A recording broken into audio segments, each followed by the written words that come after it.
Hello everyone, this is Harpreet Singh. Welcome to our channel study for sure. एक बार फिर से आप सभी का स्वागत है। आज हम बात करेंगे यूनाइटेड स्टेट्स ऑफ अमेरिका के द्वारा जो बाइडेन एडमिनिस्ट्रेशन है उन्होंने 3 इंडियन बड़ी कंपनीज पर सैंक्शन लगा दिए हैं। यानी कि ये जो कंपनीज हैं ये अपने व्यापार को आगे लेकर नहीं चल सकती और कुछ ना कुछ अड़चने इनको झेलनी पड़ेंगी। इसके बारे में कंप्लीट डिटेल बताऊंगा। उससे पहले छोटी सी रिक्वेस्ट है, प्लीज़ सब्सक्राइब, लाइक और शेयर एंड डू कमेंट।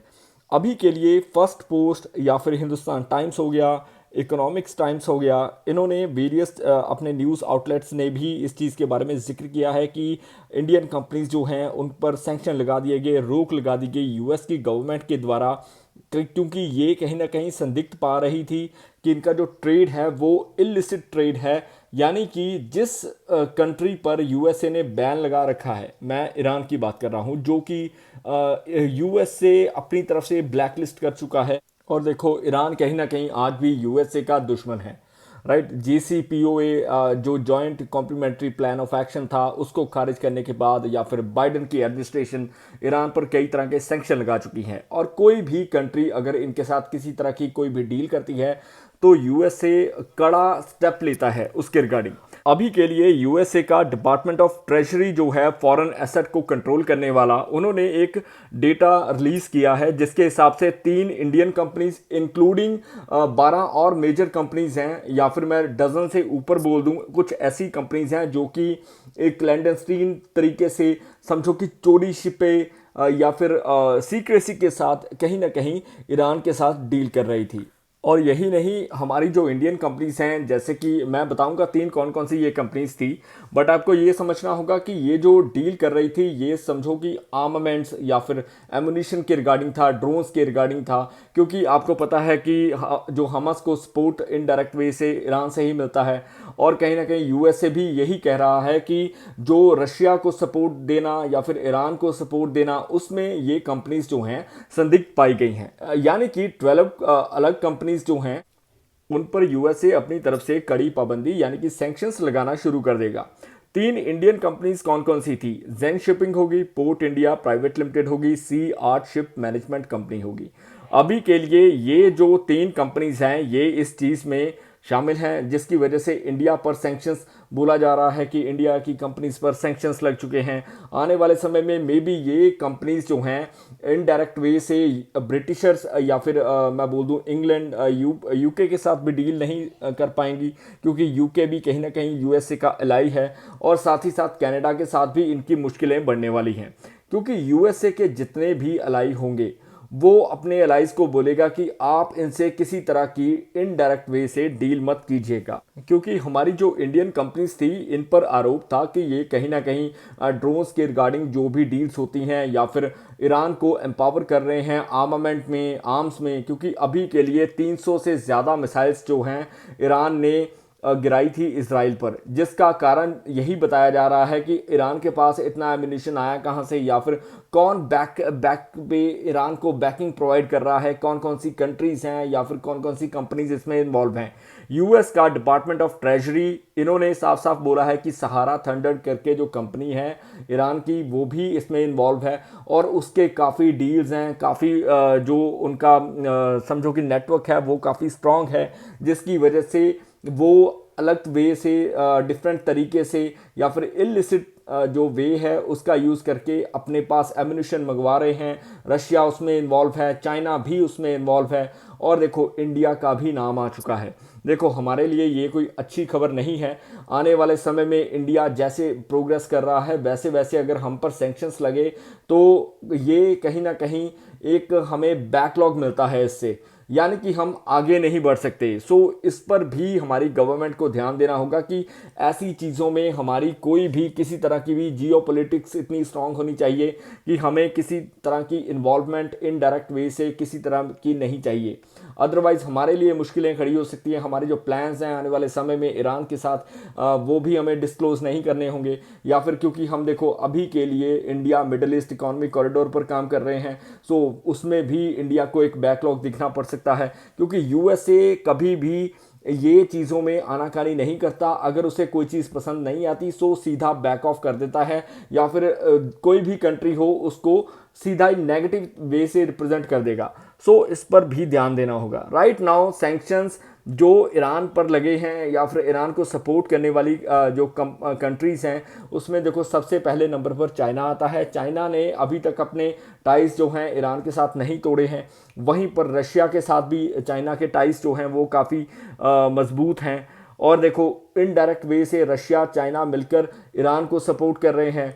हमारा जो ट्रेड है वो हमने कम ज़रूर किया है, बट ये नहीं है कि हमने बिल्कुल बंद कर दिया, क्योंकि देखो हम चाबहार पोर्ट पर भी इन्वेस्ट कर चुके हैं।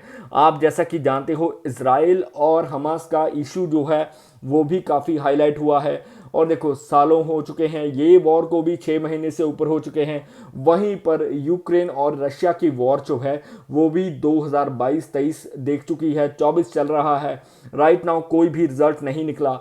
बट फिलहाल के लिए ये समझना होगा कि कुछ कंपनीज हैं जो अपने प्रॉफिट के लिए इन कंट्रीज में डील करती हैं, जिसकी वजह से पूरी कंट्री को समझो कि एक पे करना पड़ता है, यानी कि सुनना पड़ता है। यूएसए जैसी कंट्री जो है वो सीधा बोलेगी इंडिया को कि इंडिया उनके जो दुश्मन हैं उनको सप्लाई कर रहा है आर्म्स, क्योंकि यूएसए साफ साफ बोल चुका है कि ईरान की जो मिनिस्ट्री ऑफ डिफेंस है वो डिस्टेबलाइज कर रही है रीजन को, और वर्ल्ड में समझो कि एक केओस रिप्रेजेंट कर रही है।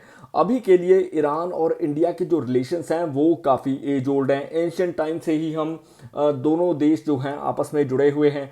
कभी ये देखो कि ब्रिटिशर्स से पहले या फिर ब्रिटिशर्स के टाइम पे ईरान और इंडिया का बॉर्डर जो था वो जुड़ा हुआ था। अभी के लिए तो पाकिस्तान है, बट अगर पहले पाकिस्तान नहीं था, मैं अनडिवाइडेड इंडिया की बात कर रहा हूँ।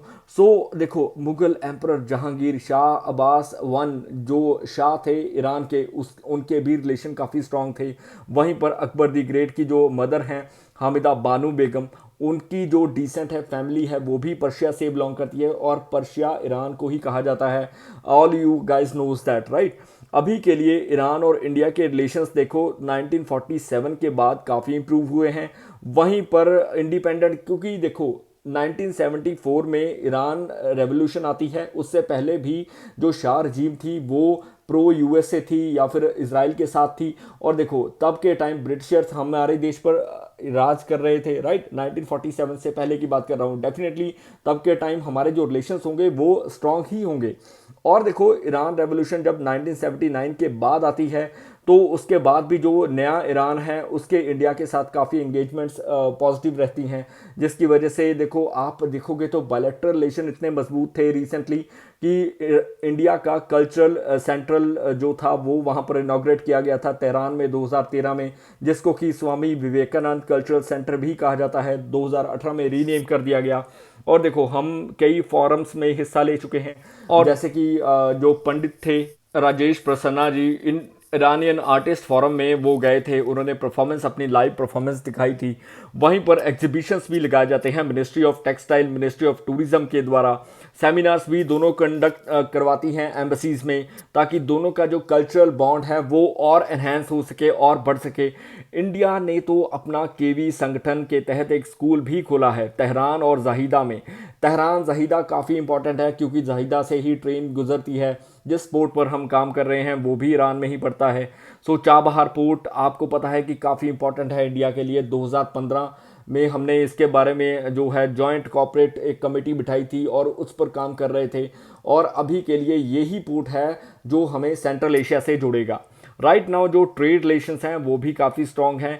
ईरान 5 लार्जेस्ट ट्रेड पार्टनर्स जो ईरान के हैं उसमें इंडिया एक है। अभी के लिए जो हमारा मेजर एक्सपोर्ट होता है वो राइस को लेकर T, sugar, pharmaceuticals, man made, staple fibres, electrical machinery के रिगार्डिंग है। वहीं पर इंपोर्ट हम ड्राई फ्रूट्स वगैरह करते हैं ईरान से। और यही नहीं, पहले भी सैंक्शंस से पहले जब ईरान पर सैंक्शन नहीं थे तब हमारी जो डीलिंग्स थी वो काफ़ी मजबूत थी।